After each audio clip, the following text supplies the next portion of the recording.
Hello friends, नमस्कार। स्वागत है आप सभी का एजुकेशन मंत्रा में। देखिए दोस्तों, मॉडिफिकेशन एप्लीकेशन सरकार की दाखिल हो चुकी है और उसमें एक बहुत बड़ी बात निकल के सामने आई है। सरकार ने बीच का रास्ता अपनाया है, बीच के रास्ते की मांग की गई है, जो कि एक बेहतर कदम कहा जा सकता है। उस पर चर्चा करेंगे। और एक ही भर्ती में दो नियम लागू होंगे, ऐसा कैसे संभव हो पाएगा, इस पर भी चर्चा करेंगे। और मोस्ट वांटेड बना स्कूल प्रबंधक, इन बिंदुओं पर भी चर्चा करने वाले हैं। और फर्जीवाड़ा से रिलेटेड जो भी इन्फॉर्मेशन है, एसटीएफ की जांच रिपोर्ट वगैरह है, उसके बारे में भी हम चर्चा करेंगे। तो वीडियो को लाइक एंड शेयर कर दीजिए और चैनल पर नए हैं तो सब्सक्राइब करके बेल आइकन को भी प्रेस कर दीजिए। और देखिए, इंपॉर्टेंट नोटिफिकेशन वगैरह यदि आपको नहीं मिलती हैं तो टेलीग्राम चैनल को भी ज्वाइन कर सकते हैं। वहाँ पर ऑफिशियल नोटिफिकेशन, अपडेट्स और इसके बाद साथ ही साथ विभिन्न प्रकार के कोर्ट ऑर्डर्स वगैरह की कॉपियाँ वहाँ पर हम सर्व करा देते हैं। तो लिंक डिस्क्रिप्शन बॉक्स में है, ज्वाइन कर लीजिए। अब देखिए दोस्तों, वीडियो सेशन को यहीं पर स्टार्ट करते हैं और मॉडिफिकेशन एप्लीकेशन पर चर्चा करते हैं।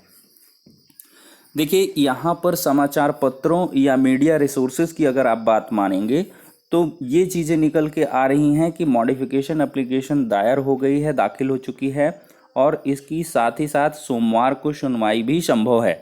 लेकिन जो टीम वर्क है, जो यानी कि बीटीसी बीएड लीगल टीम वगैरह के मेंबर्स हैं, उनके इन्फॉर्मेशन के आधार पर अगर माने तो उनके द्वारा बताया जा रहा है कि सरकार की जो अपील है उसमें डिफेक्ट लगा है। रजिस्ट्री में जैसे वो दाखिल होने के लिए पहुंची तो उसमें डिफेक्ट लगा, यानी डिफेक्टेड थी, तो अभी दाखिल नहीं हो पाएगी।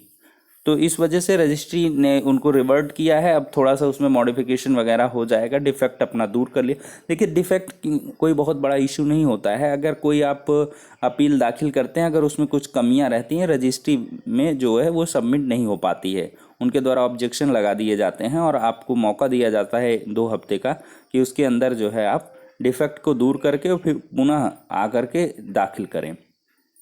तो ऐसी पूरी उम्मीद है कि सोमवार को डिफेक्ट दूर कर लिया जाएगा और 100% दूर कर लिया जाएगा। जो भी थोड़ी बहुत खामियां होंगी उनको दूर करके और इसके बाद सोमवार को ही दाखिल कर दिया जाएगा। यहाँ पर बहुत सारे आपने जी न्यूज़ के, जी हिंदुस्तान शायद है, देख ही लेते हैं क्या कुछ है। हाँ, जी हिंदुस्तान जी के द्वारा ये जो है एक ऑफिशियल ट्वीट है। इसमें कहा गया कि 69,000 शिक्षकों की भर्ती का मामला, उत्तर प्रदेश सरकार ने सुप्रीम कोर्ट में अर्जी दायर करने पर शिक्षा मित्रों के वकील आर.के. सिंह ने उठाया सवाल। कहा, अर्जी दायर करने की हमें कोई सूचना नहीं दी गई है और ना ही अर्जी की कॉपी दी गई है। और इसके बाद इनका एक और ट्वीट आया था कि सरकार झूठ बोल रही है, कोई भी अपील अभी दाखिल नहीं हुई है।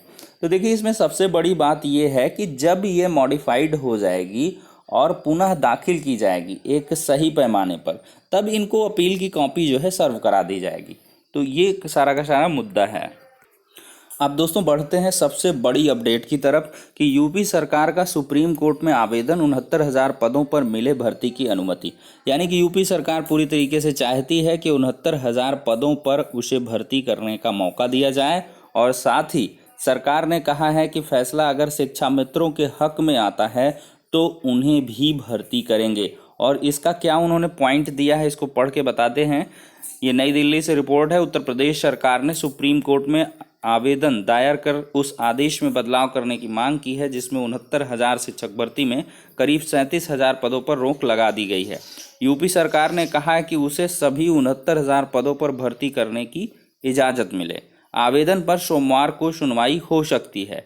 सरकार की ओर से कहा गया है, ये बहुत ही इम्पोर्टेंट पॉइंट है, कि राज्य में हर साल हजारों की संख्या में शिक्षक सेवानिवृत्त होते हैं। अगर लंबित मामले में फैसला शिक्षा मित्रों के हक में आता है तो राज्य सरकार उन्हें भी भर्ती करेगी, क्योंकि शिक्षकों के पद रिक्त होते रहते हैं।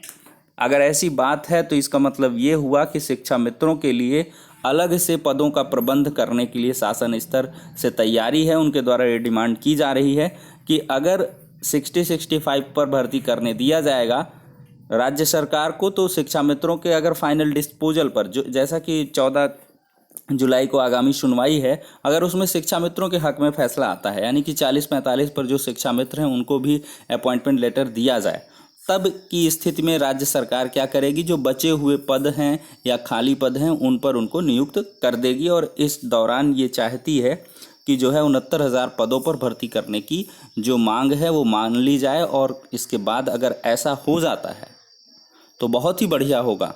69,000 भर्ती तो हो ही जाएगी, और साथ ही साथ लगभग 20-22 हज़ार या 12-15 हज़ार, जो भी देखिए आंकड़ा कंफर्म नहीं है कि कितने शिक्षा मित्र 40-45 पर पास हैं। वो जब काउंटर एफिडेविट फाइल होगा तब पता चल जाएगा। तो 15-20 हज़ार पद से अगर समझौता हो जाता है तो बहुत बड़ी बात होगी।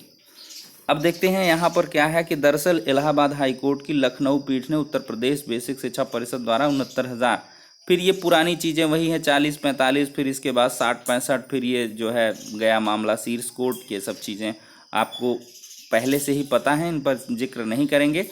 देखिए हाई कोर्ट के आदेश को दी गई थी चुनौती। हाई कोर्ट के कुछ शिक्षक मित्रों द्वारा अन्य लोगों ने चुनौती दी, जिस पर सुप्रीम कोर्ट ने यूपी सरकार को नोटिस जारी कर 14 जुलाई तक जवाब दाखिल करने के लिए कहा है। इसी दौरान कुछ शिक्षा मित्रों ने सुप्रीम कोर्ट में आवेदन दाखिल कर कहा कि परीक्षा में 40-45% हासिल करने वाले करीब 37,339 शिक्षा मित्र हैं, लिहाजा इन पदों पर भर्ती फिलहाल नहीं होनी चाहिए। इस आवेदन पर गत 9 को सुप्रीम कोर्ट ने 69,000 पदों में से 37,339 पदों के लिए भर्ती प्रक्रिया पर 14 जुलाई तक के लिए रोक लगा दी थी। तो देखिए अब सबसे बड़ी बात ये निकल के आएगी कि क्या एक ही भर्ती में 2 प्रकार के नियम लागू हो सकते हैं।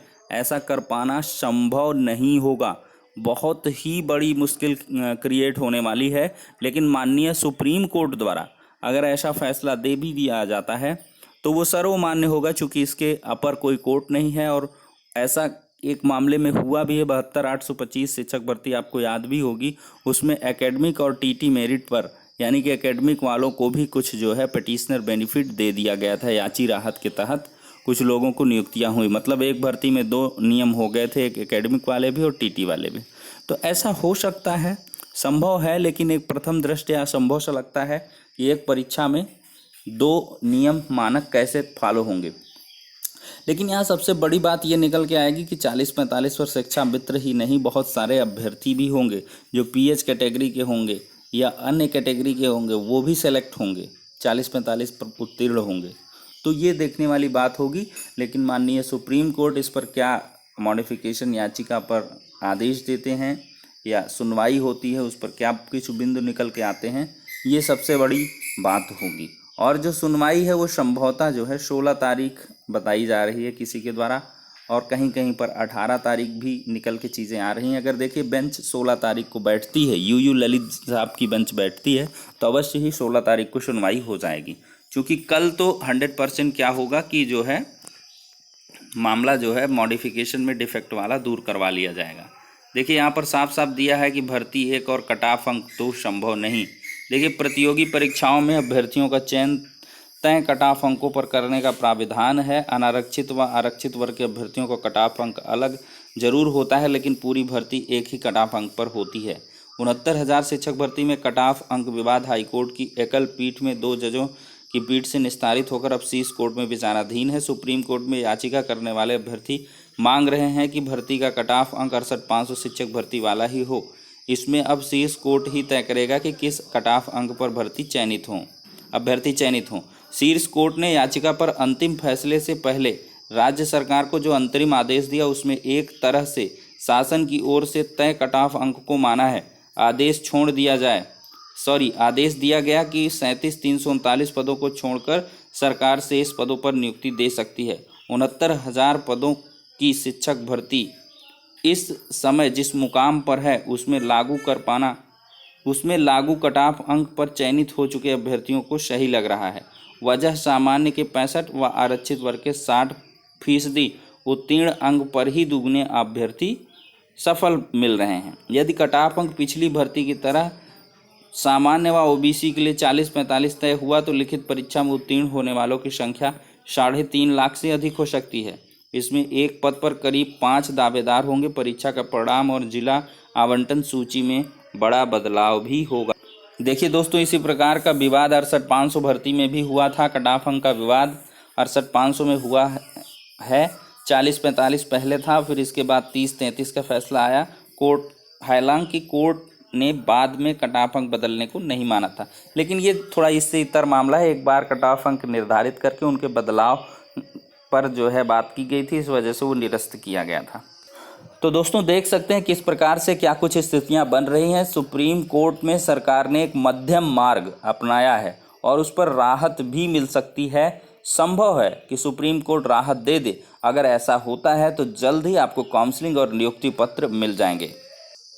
देखिए एक सबसे बड़ी अपडेट है कि हाई कोर्ट में 22 से ग्रीष्म अवकाश, मतलब जो ये केस का मामला है वो खत्म होने वाला है। इलाहाबाद हाई कोर्ट और उसकी लखनऊ खंडपीठ में अब 22 जून से 3 जुलाई तक ग्रीष्म अवकाश रहेगा। प्रशासनिक समिति ने अपने पूर्व के निर्णय को संशोधित किया है।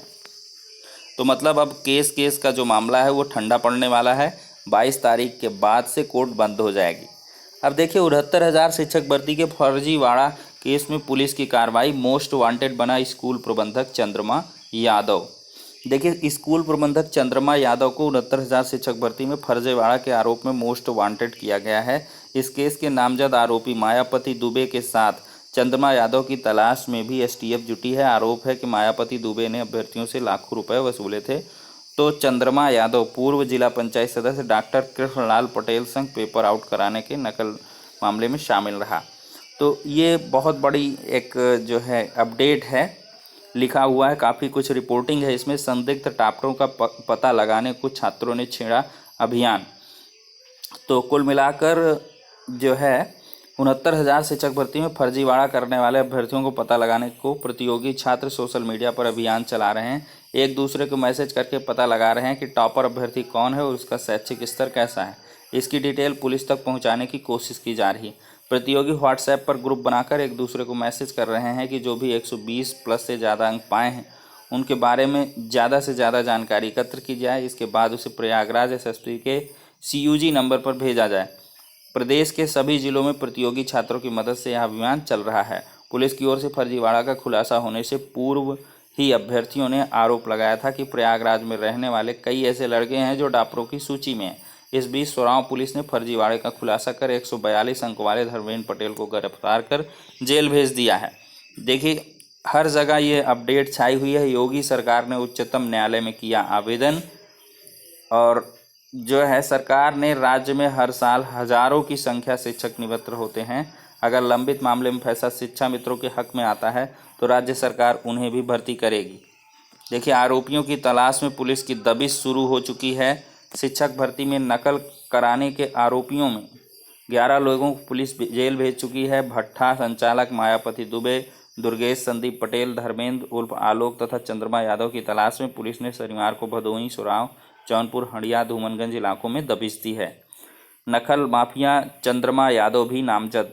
4 लाख रुपए में 40 मिनट पहले व्हाट्सएप पर देता था पेपर। विवेचक ने केएल पटेल के बयान के आधार पर वांटेड किया। हाईकोर्ट जाएंगे असंतुष्ट अभ्यर्थी। ये भी एक बड़ी अपडेट है कि सीबीआई जांच के लिए जल्दी, कल हमने बता ही दिया था कि किस प्रकार से असंतुष्ट हैं अभ्यर्थी एसटीएफ की रिपोर्ट वगैरह से, उनकी कार्रवाई से। तो ये लोग जो है सीबीआई जांच के लिए जो है ये एक याचिका जल्द ही दाखिल करने वाले हैं। तो फिलहाल के लिए ये सारी अपडेट हैं। थोड़ा सा पढ़ के सुना भी देते हैं कि परीक्षार्थियों की मांग शिक्षक भर्ती गड़बड़ी की जांच पूरे प्रदेश में की जाए। सिर्फ देखिए इलाहाबाद में ही थोड़ा कुछ सेंटरों पर हो रही है, इस वजह से प्रदेश के हर एक ज़िले में की जाए, इसकी जो है मांग की जा रही है। एसटीएफ अभी तक इन 3 जिलों को जांच में शामिल नहीं किया है। देखिए 69,000 शिक्षक भर्ती धांधले की जांच शुरू होने पर सवाल उठने लगे हैं। परीक्षा वाले दिन प्रयागराज के अलावा लखनऊ, कानपुर, मुरादाबाद में भी सालभर गिरोह पकड़ा गया था, जबकि एसटीएफ जांच का दायरा सिर्फ प्रयागराज तक ही सीमित है। एसटीएफ अभी तक इन तीनों जिलों को जांच में शामिल नहीं किया है। इसमें असंतुष्ट अभ्यर्थी अब हाईकोर्ट जाने की तैयारी कर रहे हैं। तो देखते हैं, और पूरी उम्मीद भी है कि 15 तारीख को यानी कि सोमवार को एक मुकदमा दायर हो जाएगा। नूतन ठाकुर जी एडवोकेट रहने वाली हैं और लगभग 200 अभ्यर्थी उससे जुड़ चुके हैं। ऐसी अपडेट प्राप्त हो रही है। कंफर्मेशन जैसे ही होगी आप सभी को उपलब्ध करवा दी जाएगी। तो फिलहाल के लिए इतना ही। नेक्स्ट वीडियो में मिलते हैं, तब तक के लिए शुक्रिया, धन्यवाद।